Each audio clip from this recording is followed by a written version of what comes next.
Complete Colorado released an in-depth report this week about Calvin Johnson, a former parolee who allegedly killed a man on New Year's Day.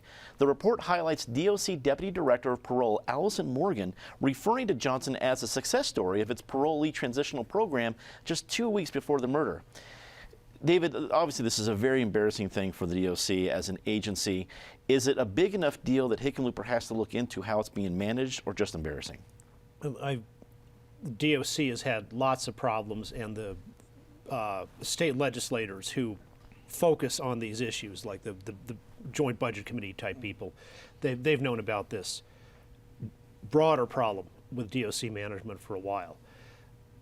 Governor Hickenlooper was a successful businessman, and one of the reasons people vote for sometimes a businessman, especially for an executive job, is being good at management. But I'd suggest that the DOC is not the only place in our Colorado executive branch which has tremendous management problems. There's another story in the Denver Post, besides covering this issue, problems in the Department of Human Services, where they are now finally, sort of, coming into compliance maybe with the law about how fast they're supposed to give mental health evaluations to people who've been arrested and are raising insanity as a defense. And then if it turns out they are insane, then putting them into a treatment facility where they can be cared for.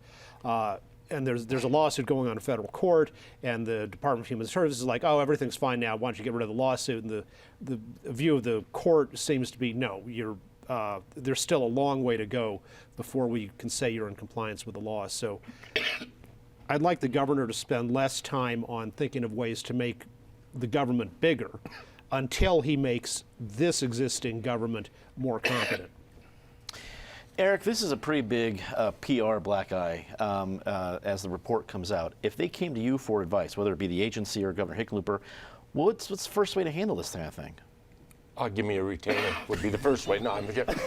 Sorry, that's too easy and too cynical. First of all, I want to start with kudos to Todd Shepard at Complete Colorado. That was a strong bit of original reporting on the part of Todd and on the part of Complete Colorado to break this story and the linkage of Allison Morgan's comments. In terms of public relations advice, you have to grab the bull by the horns. You can't look like, if you're the governor or the head of the Department of Corrections, you can't look like you're a victim. You can't look in the defensive mode. You have to be assertive and affirmative and grab the bull by the horns. That's often easier said than done. The warning signs here were multiple in terms of this guy being off the rails, not being a good risk. And of all the candidates, the parolees that they wanted to hold up as a poster child, you wonder how in the world they picked this one. It is an embarrassment. One embarrassment you can get your way through. The question is it a precursor? Is it a canary in a coal mine? Mm-hmm. And because if there's another case or another case after that with similarities, then it gets really hard to explain or defend. Joey, did this raise eyebrows over at Capitol Hill? Yeah, it sure did. But you know, the Department of Corrections has had problems for years, and there's a sense in the State House that it's on its way up. But this tells me this is a slow climb, and it's still got a ways to go.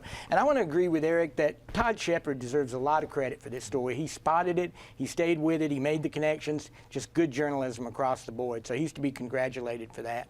You know, I listened to the tapes of that hearing, and I never heard why he was called a success, but I never heard why. You know, he's living in a tent in an alley that his parole officers had to take up a collection to give to him. There were all these times that, you know, he had acted out. Allison Morgan even said in the hearing that he tries to turn the parole officers against each other.